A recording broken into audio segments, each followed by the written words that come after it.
What's going on, guys? Welcome back to another episode of Training Arc, the series where we explore the various skills, tricks, and everything else to make your time in the kitchen a little bit easier. Today, we're going right down to the basics with knife skills and knife safety.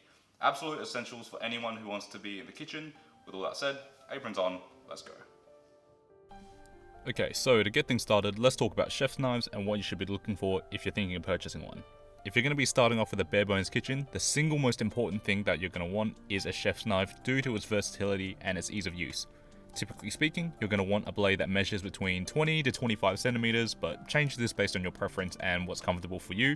For example, this Fury knife here is a 17 centimeter blade and it works perfectly well for me. Next up, let's talk about handle shapes. Some of you may have noticed that this knife has a more hexagonal shaped handle.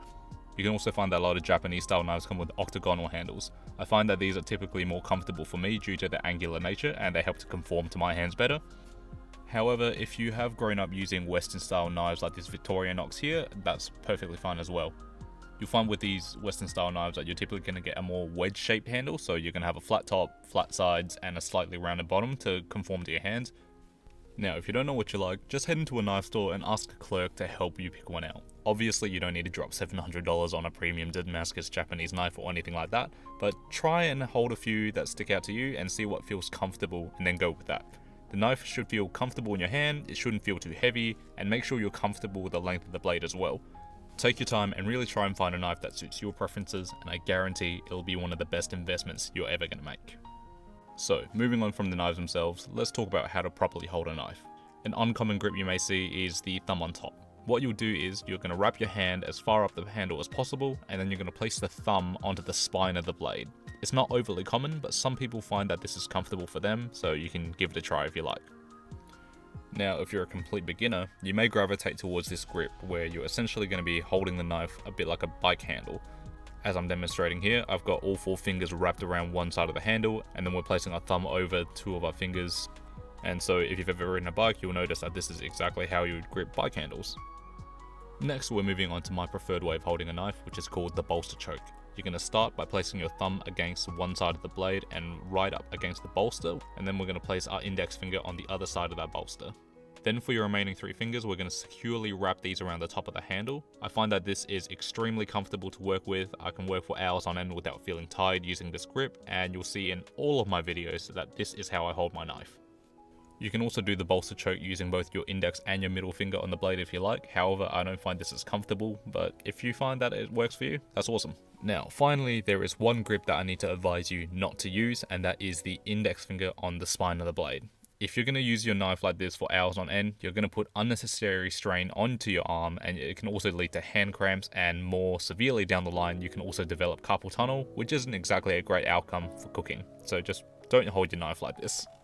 Another reason why I don't advise using this type of grip is because the knife is extremely unstable when you're holding it like this.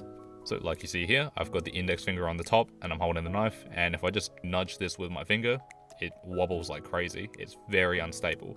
Whereas if I'm doing the exact same thing, but instead I use the bolster choke, you'll see that it is very stable. I'm trying to really knock this over right now and it's just not budging.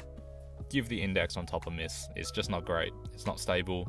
And the worst thing that could happen is that you could slip while you're cooking and then you could end up cutting your fingers, and nobody wants that to happen. Alright, so now that we have all that general knife stuff out of the way, let's talk about cutting technique. We've got a halved onion over here that we need to slice, and we've got our knife in a safe, comfortable choke grip. Now that we know how to hold our knife, we need to also consider what we're going to be doing with our other hand to ensure that it's completely safe when we're cooking. To ensure we keep all our fingers on our hands where they belong, we're going to be using the claw. To use the claw, we're going to put our hands into a claw-like position with our middle finger up the front, with the thumb tucked at the back and our pinky tucked at the back as well. Then using that front knuckle as a guide, we're going to use the flat of the blade to glide up and down across that knuckle, and as long as you keep this form, you are never going to cut yourself because you have all the important parts of your fingers tucked away where the blade can't reach it. So now that we've learned all this, let's show you how to dice an onion and put some of these skills to use. To begin, we're going to place even lateral cuts across the length of the onion while using the claw grip with the other hand to keep our fingers safe. This cutting method is a straight up and down motion. Take your time with this as we want to keep that spacing consistent between each cut. We want to keep this consistent because then when you go to dice the onion, all the pieces are going to be the exact same size, which means that they're all going to cook at the same rate. Now that we've done those lateral cuts, we can talk about actual cutting styles. The most common cutting technique for newcomers into the kitchen will be the rocking chop. So to do this, you have the tip of the knife on the board and you're just going to rock up and down, never leaving the board, and it's a very fluid and easy motion. It's comfortable, it's classic, and it's a great way to learn how to use a knife. Next up is the up and down chop. As the name implies, this is where we're just going to be going straight up and down while cutting something with a knife. Once you get comfortable using a knife, this is a great cut for when you're trying to prepare things quickly. And you'll see that if you ever work in a restaurant or you go to a restaurant with an open kitchen, that a lot of chefs will use this cut when they're preparing stuff because it's such a simple motion. Once you get used to holding a knife and using the claw, you can just fly through your preparation like it's nothing.